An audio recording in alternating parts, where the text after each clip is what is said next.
Amigo pintor, la oferta Blue Bucket de Sherwin-Williams está de vuelta. Desde hoy hasta el 29 de agosto, surte todo lo que necesitas ahorrando en grande, con 35% de descuento en suministros al comprar en la tienda o por teléfono. Pon manos a la obra y ahorra aún más. Usa tu cuenta ProPlus y recibe un 40% de descuento comprando a través de la app o en línea. Y recuerda, en Sherwin-Williams somos el aliado del pro. Aplican exclusiones. Llama a tu tienda para más detalles.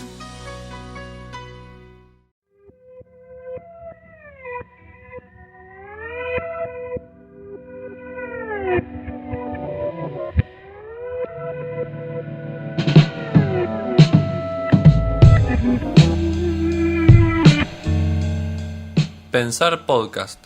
El mono que piensa, ahora también habla. Un programa de Pensar Liberado.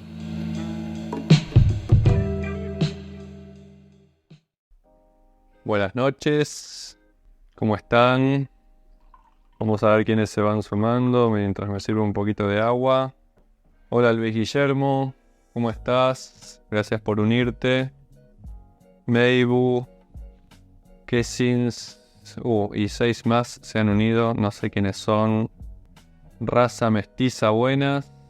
Buenas.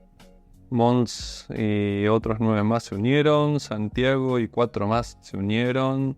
Bienvenidos, gracias por estar, por sumarse. Perdón que retrasé 1 hora este live.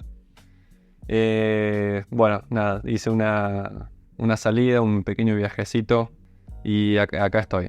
Buenas, Gonza también, Gonza Vera. Gise Bastida también, bienvenida. Bueno, vamos a ir arrancando entonces este vivo. Hablar un ratito, como siempre. Quizás de una manera no tan rigurosa, digamos, o académica. Porque bueno, naturalmente es un live.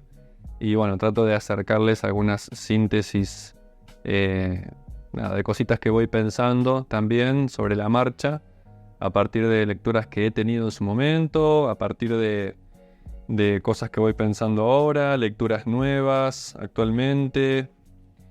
Bien, estoy chequeando acá, quiero arrancar este vivo que vamos a hablar acerca de la era de la información y la posverdad.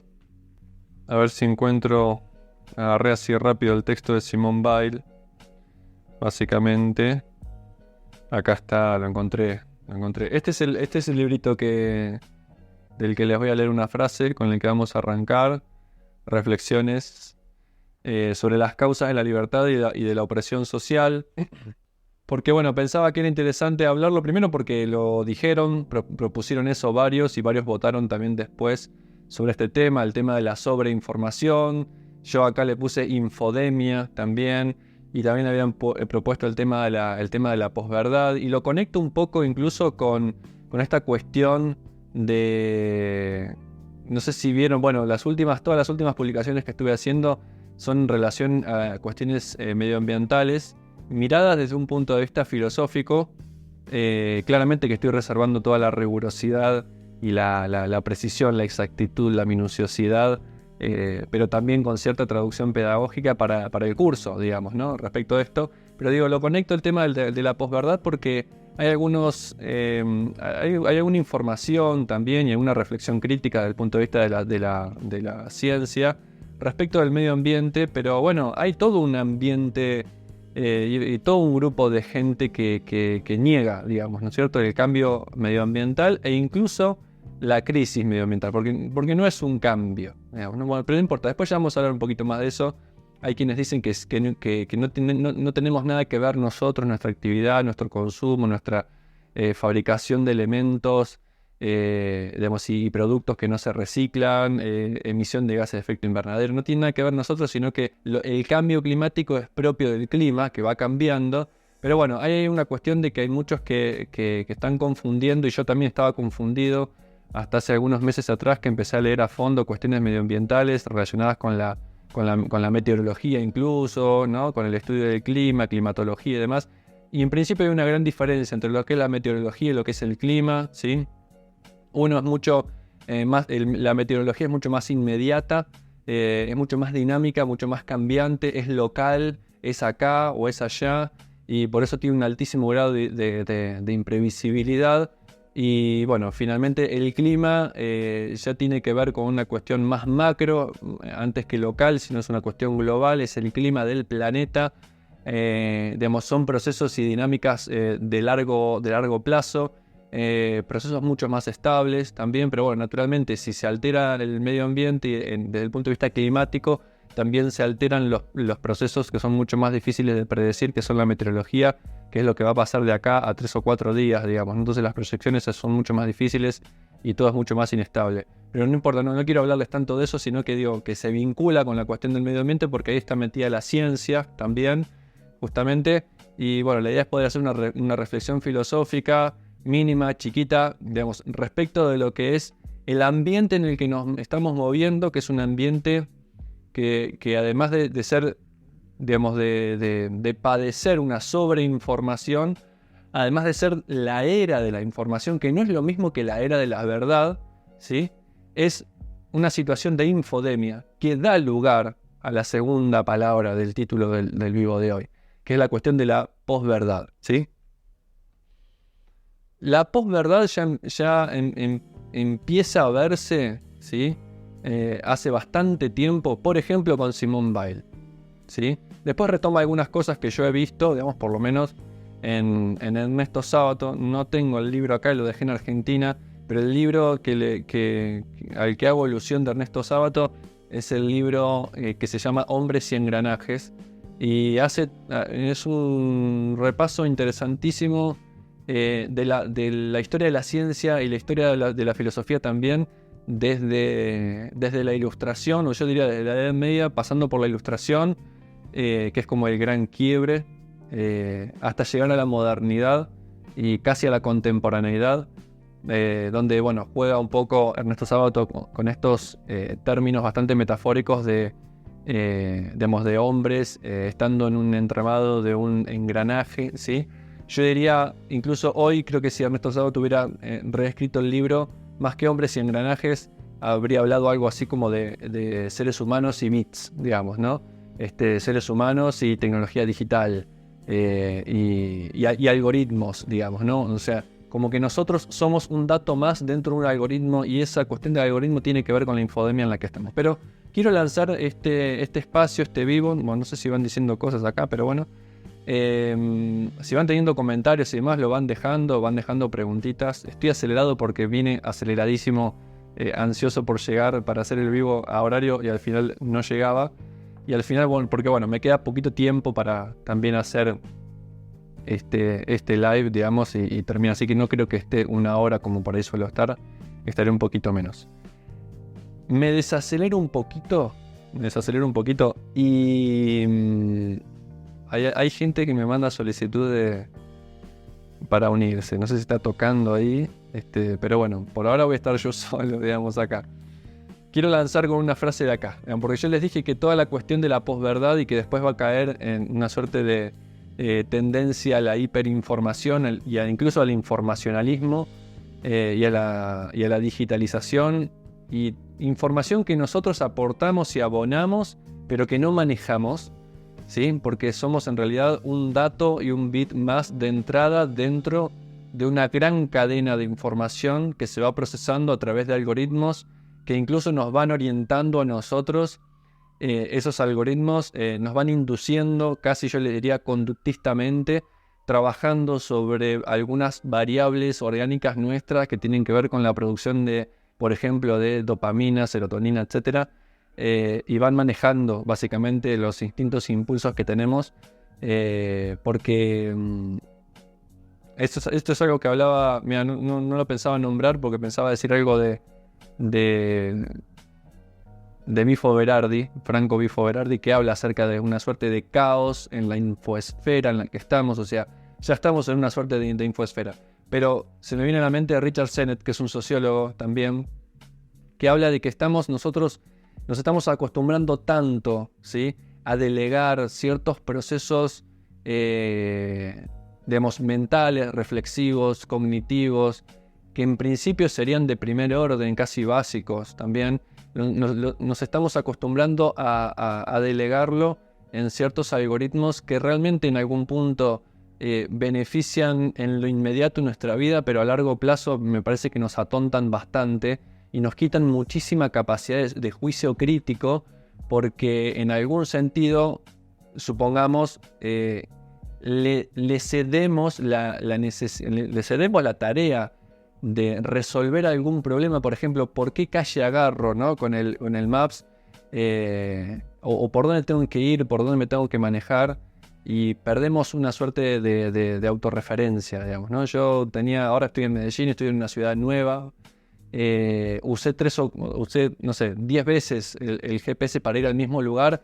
La 11 dije, no voy a ir otra vez con el GPS, digamos, tengo que poder no depender del GPS. E incluso inventar un poco, digamos, también, ¿no? Por dónde voy, por dónde agarro, ver qué pasa. Porque si no, uno se vuelve demasiado dependiente y nos quedamos como bastante atontados. Y eso es lo que pasa con una suerte de infodemia en la que estamos, ¿no? Bueno, ahora sí, arranco con esta frase. Vamos a remontarnos un poquito a la Ilustración con Simone Weil, ¿sí? Que se refiere un poquito al progreso científico, ¿sí? Al progreso científico, que no necesariamente se traduce en un progreso social, y mucho menos en un proceso social en términos de progreso ético, progreso moral, progreso ético, reflexivo, empático.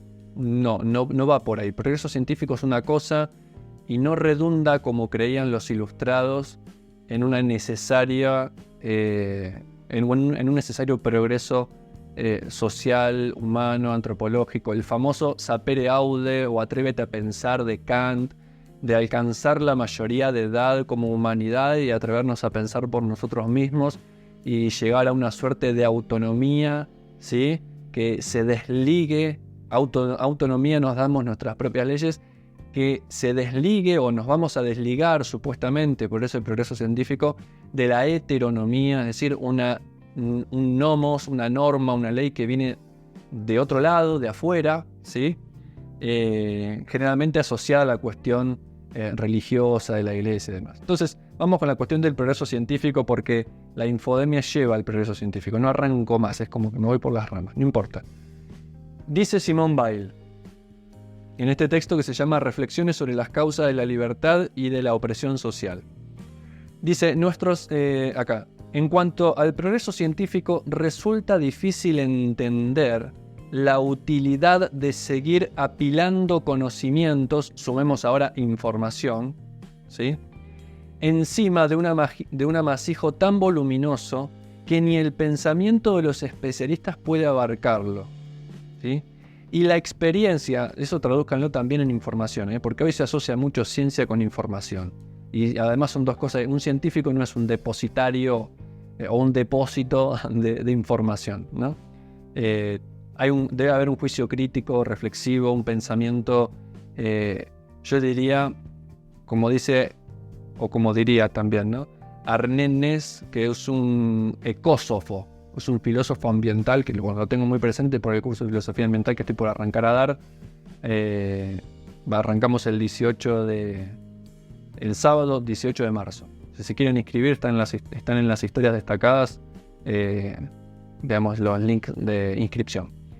Dice Arnés que es necesario también tener una visión de conjunto, una visión global. Y eso se llama, para Arnés, una visión gestáltica, filosófica sobre el mundo. Es decir, una cosmovisión, una visión total.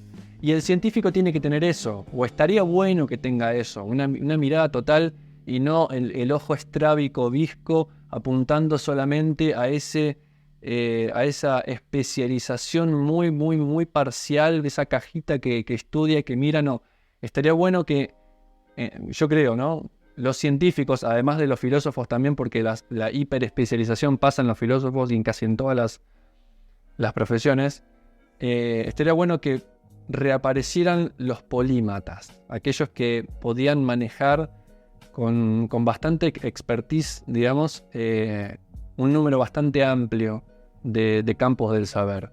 Y está bueno que pudieran reaparecer un poquito eso, ¿no? Entonces sigue diciendo Simone Weil, y la experiencia demuestra que nuestros antepasados se equivocaron al creer en la difusión de las luces. Porque lo único que se puede trasladar a las masas Es una miserable caricatura de la cultura científica moderna, caricatura que, lejos de educar su capacidad de juicio, las acostumbra a la credulidad. Porque en el fondo todo no fue enseñarle pensamiento científico, fue enseñarle, ¿sí?, una transposición didáctica que se llama, ¿sí?, en las escuelas, en las educaciones, digamos, masivas también, a las masas. Cuando uno tiene que bajar tanto, termina adulterando tanto, que ese es el problema de la divulgación también, y un eterno debate entre los divulgadores y los especialistas del área de la cual se está divulgando algo, digamos, ¿no? A ver, esto no es por menospreciar a las masas, no tiene que ver con menospreciar a las masas, tiene que ver con una cuestión sensata, real, ¿sí?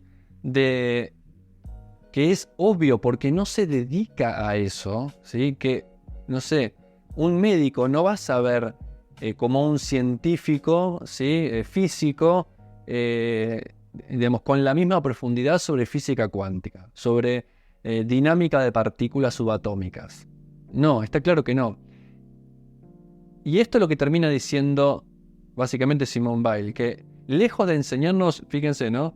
Dice, lejos de enseñarnos, ¿sí?, la capacidad de juicio crítico científica, ¿sí?, se nos acostumbra a la credulidad. Y la costumbre a la credulidad tiene que ver con que, en general, en una discusión cotidiana, ¿sí?, entre personas que ni siquiera somos, me incluyo, científicos, solemos tender a la argumentación por el principio de autoridad. Lo dice la ciencia. La ciencia sostiene que tal cosa. Bueno, pero la pregunta sería ¿por qué? ¿Sí? La pregunta sería empezar a mirar, por ejemplo, o sea, todo buen informe, aunque sea un informe de divulgación, no sé, digo, en revistas de divulgación científica, entre comillas, serias, digamos, también. Digo entre comillas porque también se puede criticar la seriedad, esa especie de colegialidad cerrada, bla, bla, bla, no importa eso. Pero digo, supongamos que algo serio, una revista seria, supongamos Nature, ¿sí?, que entre el mundo científico es como muy renombrada, muy respetada. Si no entiendo mal, Nature es como que distingue entre los artículos de divulgación para científicos y los de divulgación para aquellos que no son científicos. Pero incluso aquellos que no son científicos tendrían que poder explicar de alguna manera, y ahí está nuestra valoración, digamos, ¿no?, crítica también, de lo que es que se nos brinda una información que, además, la información que sería el dato no mata ningún relato, porque toda información, todo dato tiene que ser interpretado, es decir, se tiene que poner un relato sobre ese dato. No hay datos duros, hechos en sí, ¿sí? Y en ese sentido Einstein tenía razón, todo es relativo. ¿Relativo a qué? A un marco y un sistema de referencias. Yo no puedo entender un dato científico si no meto ese dato científico en el tamiz, ¿sí?, de un marco teórico, ¿sí? Y dentro de la ciencia, uno en general, incluso también eso hay que tener en claro. Cuando uno habla de ciencia, no es la ciencia. Hay múltiples campos de especialización científica. Y en esos múltiples campos de especialización científica hay muchas teorías que a veces están en pugna, inclusive muchos marcos teóricos. Sin marco teórico, el dato no dice nada, ¿sí? Porque hay que ponerlo en contexto a ese dato, el dato. Cuando alguien te dice, toma, acá tenés los datos, ese dato ya está previamente, aunque sea de modo inconsciente, interpretado dentro de un marco cosmovisional, gestáltico, de totalidad, que le permite decir que ese dato dice tal o cual cosa, ¿sí? Pero además la cuestión tiene que ver con que en general hoy el dato está muy relacionado con la utilidad, con la capacidad de poder predecir algo y poder manipular. Ya hoy hay una científica socióloga que también se llama Paula Sibilia, que me gusta mucho, que tiene un texto que se llama El hombre posorgánico, donde explica básicamente que la ciencia hoy ya perdió la aspiración a la búsqueda por la verdad de esos antiguos filósofos modernos, digamos, y científicos modernos también, porque ya no interesa la verdad, porque en el fondo a veces la verdad no sirve para nada. Lo que interesa es tener un dato, ¿sí?, que sea eficaz para realizar alguna operación, no importa si detrás hay una cuestión ética bastante cuestionable, porque la ética no se mide, digamos, por una cuestión de cuantificación, que uno haga un cálculo, digamos, matemático, o vaya a observar algo con un microscopio para resolver si hay algo ético ahí o no. La ética es metafísica, digamos, está más allá de lo orgánico, de lo material, ¿sí?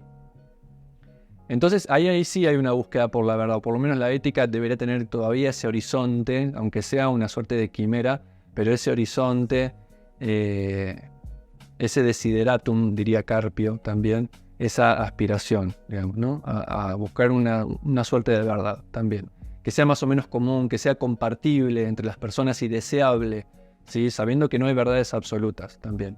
Pero la cuestión es esa, digamos, buscar cosas prácticas, utilitarias, brindar un resultado que sea incluso inmediato, ¿sí? Y ahí tenía razón Nietzsche con la famosa frase que dice que, la más famosa de todas, o una de las más famosas, es: no hay hechos, hay interpretaciones, pero también hay otra que dice que la verdad es la mentira más eficaz, ¿sí? Y uno lo dice así, Nietzsche lo dice así de modo provocativo, digamos, pero ¿cómo la verdad es la mentira, etcétera? Si hay eficaz, digamos, ¿no? Que tengamos algunas elaboraciones teóricas, por ejemplo, eficaces. Y cuando digo eficaz, quiere decir, lo que sea necesario más o menos conocer e interpretar para hacer volar un avión, digamos. No quiere decir que eso revele la verdad de algo. Es un útil, en verdad, ¿sí? Pero la vida humana no se rige solo por útiles, ¿sí? Hay criterios que son estéticos, hay criterios que son de valores, ¿sí? Que también los valores están entramados en cada época, etcétera, todo lo que nosotros queramos o lo que ustedes quieran. Pero hay algo que es algo que es metafísico, ¿sí? Es algo que es de orden cualitativo, no de orden cuantitativo. Te lo vengo diciendo hace rato porque es importante distinguirlo. Habría que dejar de buscar tanto lo útil para buscar aquello que dé sentido, aquello que dé significado, sabiendo que en algún punto, como diría Sartre o como diría Camus, estamos condenados, ¿sí?, a vivir en un mundo que no tiene sentido intrínseco, pero hay que dárselo. Y yo creo que el único sentido que terminemos buscando sea el útil, nos vuelve muy precarios, nos vuelve muy... terminemos siendo como una suerte de Eichmann en potencia en algún punto, ¿sí? Eichmann fue el que terminó ideando y diseñando las redes de ferrocarriles de la Alemania nacionalsocialista, ¿sí? Para que llegaran más rápido los judíos y otras personas también a los campos de exterminio para llevar adelante la solución final. Y cuando lo enjuician en Jerusalén, van a Arendt ahí y presencia el juicio, y después escribe un texto que se llama Eichmann en Jerusalén, y la respuesta de Eichmann era: yo solo hacía mi trabajo. O sea, él iba a su oficina, hacía su trabajo, no tenía una reflexión ética, aplicaba sus conocimientos de ingeniería que tenía y maximizaba las redes de ferrocarriles para que llegaran más rápido los judíos a los campos de exterminio. Y eso es tremendo, eso es la banal. El mal ni siquiera termina siendo algo, metafísico trascendente. Incluso puede ser algo banal, como una vida de oficina, ¿sí? Pues eso, algo bien banal. Una vida de oficina cotidiana puede derivar en tragedias humanas, pero desprovistas de esa trascendentalidad que tiene ese mal aberrante que se llevó adelante, ¿sí? ¿Cómo definimos la verdad? Dice acá profesor Remolacha, ¿no? Y acá pregunta también Rubiel si se puede llegar a la verdad o se le acerca o acercársele. Es un tema, porque ahora incluso aprovechemos con la cuestión de hablar de la posverdad también, ¿no? La posverdad sería básicamente que en este mundo de infodemia, donde circula información, e información es eso, información que incluso ni siquiera puede estar chequeada. Hay un flujo, ¿sí?, de bits que andan por ahí en esta infoesfera en la que estamos, que además termina siendo tan grande, tan colosal, que es inchequeable, ¿sí? Y ahí, bueno, cobra ventaja en algún punto los algoritmos por esa inmensa capacidad de procesamiento, producto de la programación previa que le dieron a algunas personas para optimizar esa información en función de generar ciertos flujos de consumo, flujos publicitarios, ¿sí? Flujos de información personal, de nuestra huella digital que dejamos con nuestras búsquedas, con nuestras consultas de productos, etc.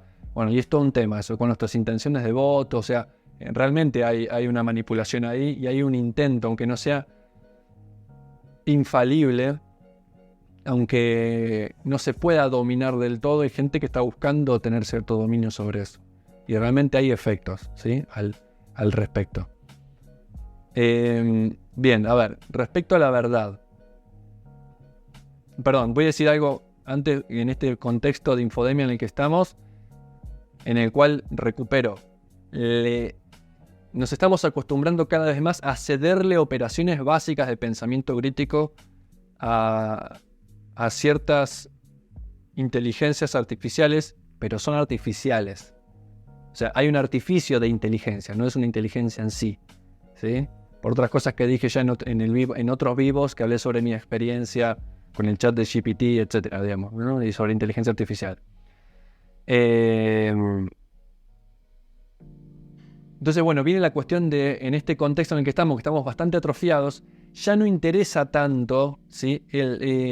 Lo que alguien me pueda decir a mí, incluso algún experto. No me interesa lo que un experto me pueda decir a partir de su estudio, con una búsqueda de rigurosidad grande, digamos, sino que lo que me interesa a mí es que yo puedo encontrar algún relato, no importa si está chequeado o no, digamos, que confirme mi sesgo, que confirme mis ganas de creer en algo.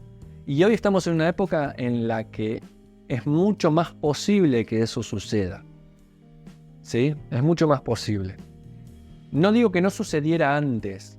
No digo, porque alguno puede decir incluso, bueno, pero la religión a lo largo de la historia terminó siendo un poco eso, porque hacían la religión, o lo que decía la religión la hacían los grandes teólogos, y la plebe que estaba ahí recibía la traducción que le hacía el cura párroco de lo que decían los grandes teólogos, como Tomás de Aquino, Agustín de Hipona, no sé, Guillermo de Ockham, etcétera. Sí, claro. Pero ahora es mucho más potente esa posibilidad que tienen ciertos centros de poder, porque hoy estamos en una época en la que incluso no hay un solo único centro de poder. Y eso es algo que explica incluso también Bifo Berardi, que estamos en una época muy, muy complicada, porque antes era quizás un poco más fácil luchar contra la alienación y contra la explotación, porque había un proceso dialéctico. El proceso dialéctico era una totalidad contra otra totalidad que intentaba traducirse en una inversión, ¿sí? O en una suerte de síntesis, básicamente, ¿sí? La totalidad burguesa contra la totalidad proletaria, qué sé yo. Ahora ya ni siquiera tenemos mucha idea quién es el proletario. A veces hay quienes se creen burgueses y son reproletarios por la condición en la que están. Hay una escala de grises muy complejas. No sabemos quién explota a quién. Las familias, si es que hay 3 o 4 familias que gobiernan el mundo, no tenemos ni idea de qué carajo, ni de qué carajo son, digamos, ni quiénes son. Y esos hipermillonarios que detectamos, bueno, andás a ver si son esos 5 o no. Hay que ver quién es la mano que está atrás de la mano que nos oprime, digamos, ¿no? Y hoy, claro, detrás de los algoritmos, detrás de fuerzas impersonales que están, ¿sí? Porque hoy estamos en una época en la que hay una gran fuerza impersonal que es el mercado. ¿Quién es el mercado? El mercado somos todos y no es nadie, en algún punto, ¿sí? Y quienes tienen, básicamente, cierta influencia sobre el mercado, porque hay gente que tiene influencia sobre el mercado, digo, fíjense los quilombos que hacía Elon Musk, ¿sí? El dueño de Tesla, de Neuralink, etcétera, el que quiere ir a Marte, bueno. Los quilombos que hacía cuando hacía un tweet nada más en Twitter y hacía que suba o se desplome ciertos Bitcoin, bueno, un lío bárbaro. Entonces hay gente que tiene muchísimo poder y concentra, no es que tiene, porque Foucault me mataría si digo que tiene, ¿no? Está en un lugar privilegiado donde puede agenciarlo si es que tiene la perspicacia suficiente para agenciar ese poder, para ejercerlo, porque el poder se ejerce y no se tiene. Uno está en un momento determinado en una situación de poder, está en una situación de poder.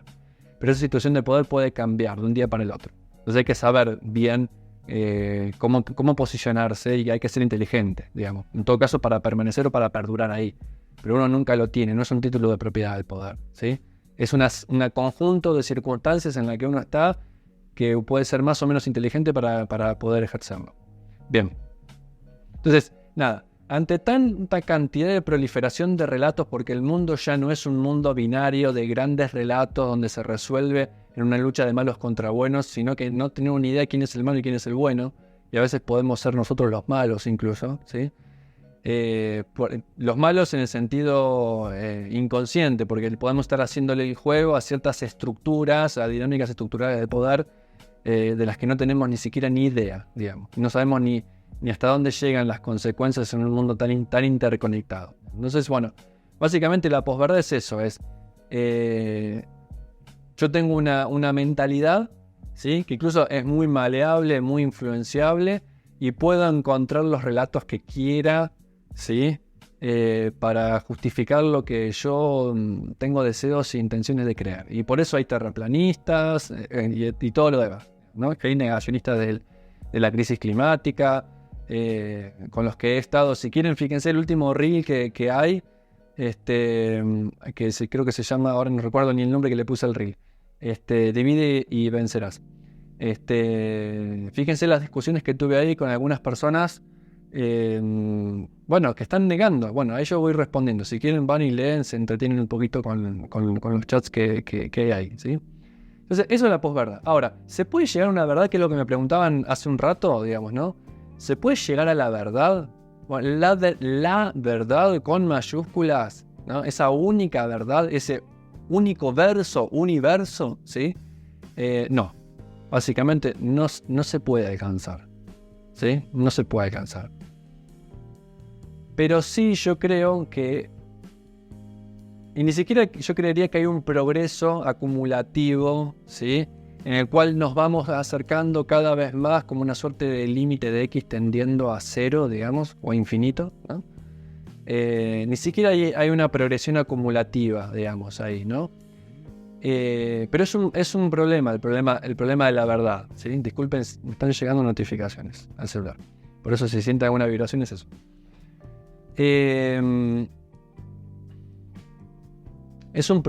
Eso. Voy a repetirlo, ¿no? Es un problema el tema de la verdad. Hay que buscar verdades, ¿sí? Con minúscula, en algún punto, ¿sí?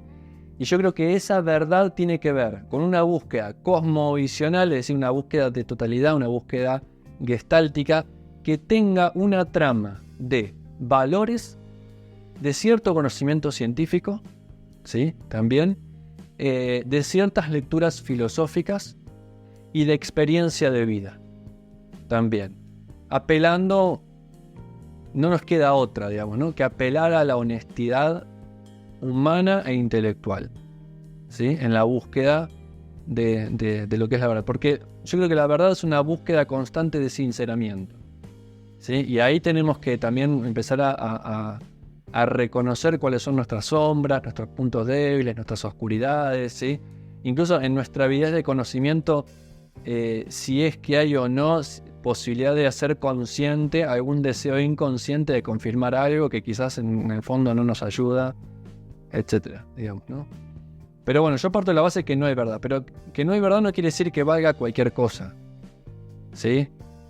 Porque lo que no se tiene que abandonar es la seriedad y cierta intención de rigurosidad y no de confirmar mi sesgo. Y creo que el problema que hay hoy es que estamos todo el tiempo demasiado ávidos por confirmar nuestro sesgo y perdemos la capacidad de juicio crítico.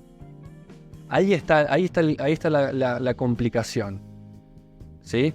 Digo que no es verdad porque aunque uno se tome las cosas en serio, aunque uno, digamos, trabaje intelectualmente de modo crítico, aunque sea porque hay que ser valiente, digamos, para cuestionar ciertas cosas que son para nosotros fundamentales, ¿sí? Hay que hacer un esfuerzo para profundizar cada vez un poco más, ¿sí? Pero va a ser inevitable que a lo largo de nuestra vida cambiemos de parecer, cambiemos de perspectivas, nos encontramos con una mirada nueva, ¿sí? Sobre alguna realidad de nuestra propia existencia o del mundo.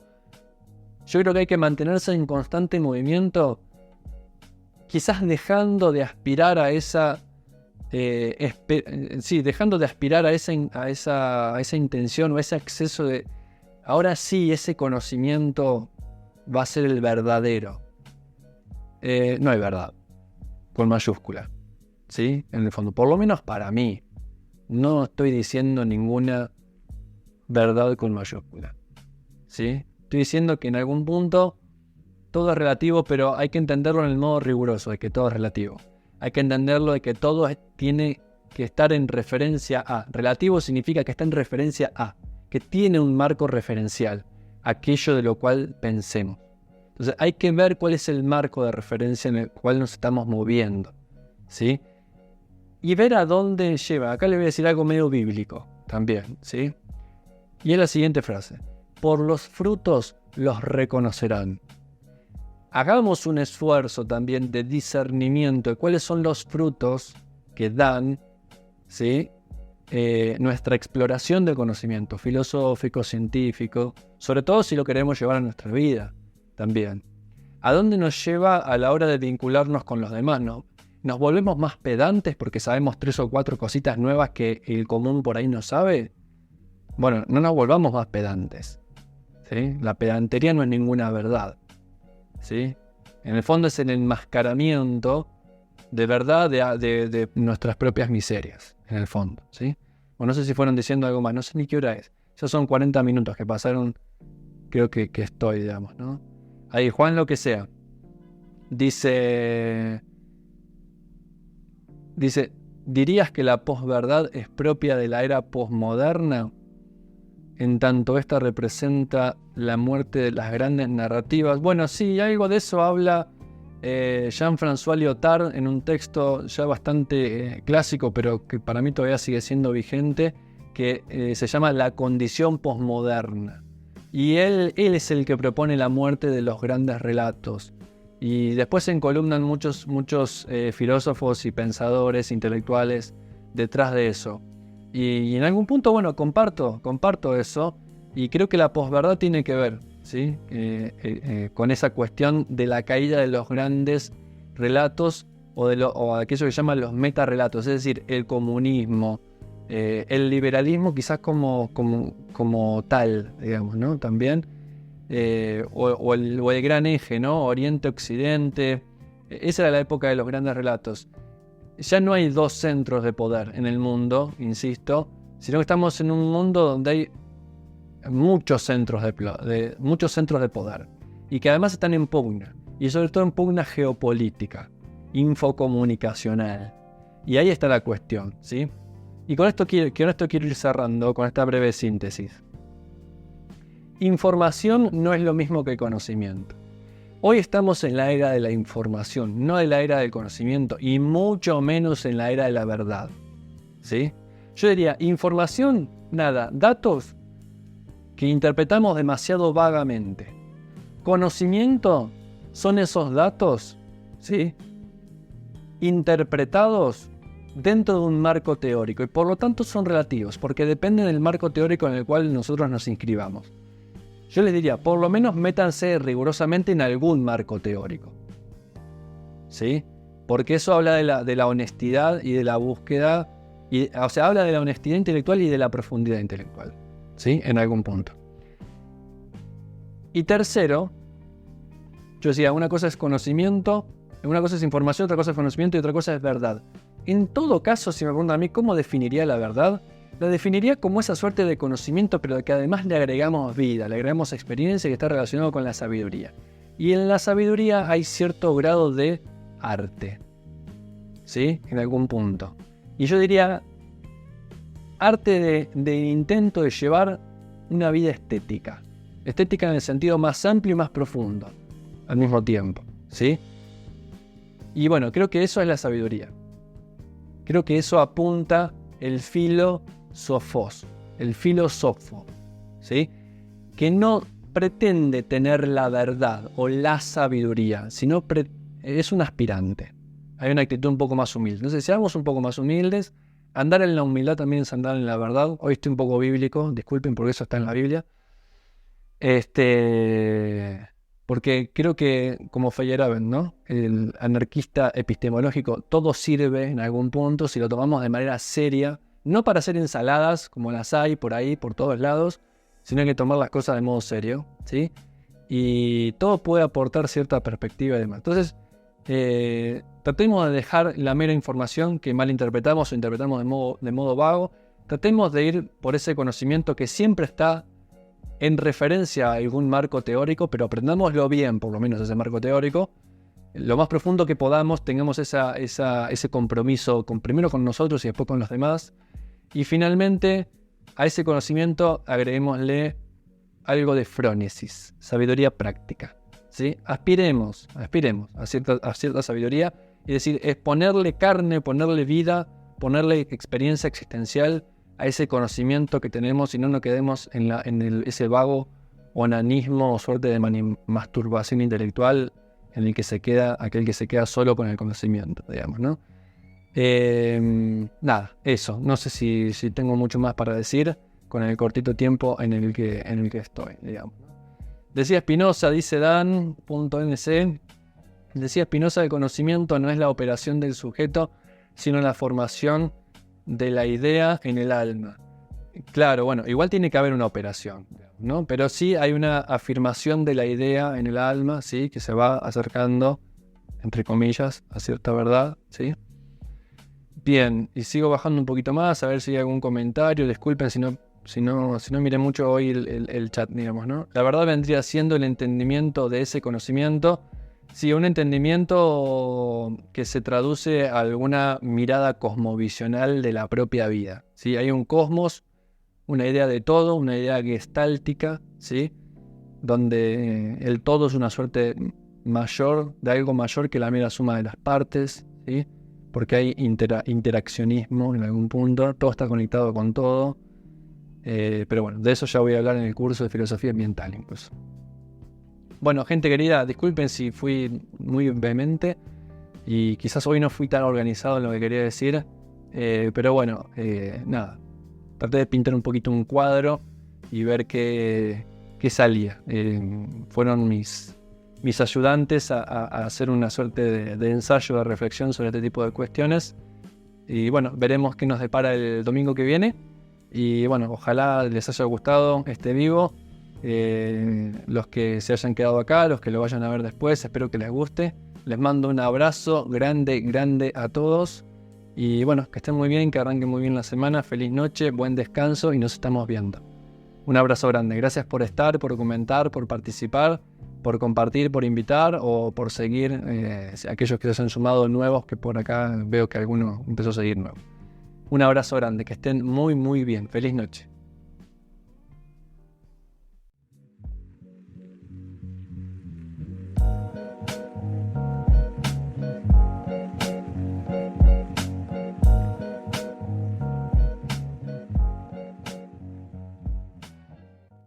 Amigo pintor, la oferta Blue Bouquet de Sherwin-Williams está de vuelta. Desde hoy hasta el 29 de agosto, surte todo lo que necesitas ahorrando en grande, con 35% de descuento en suministros al comprar en la tienda o por teléfono. Pon manos a la obra y ahorra aún más. Usa tu cuenta ProPlus y recibe un 40% de descuento comprando a través de la app o en línea. Y recuerda, en Sherwin-Williams somos el aliado del pro. Aplican exclusiones. Llama a tu tienda para más detalles.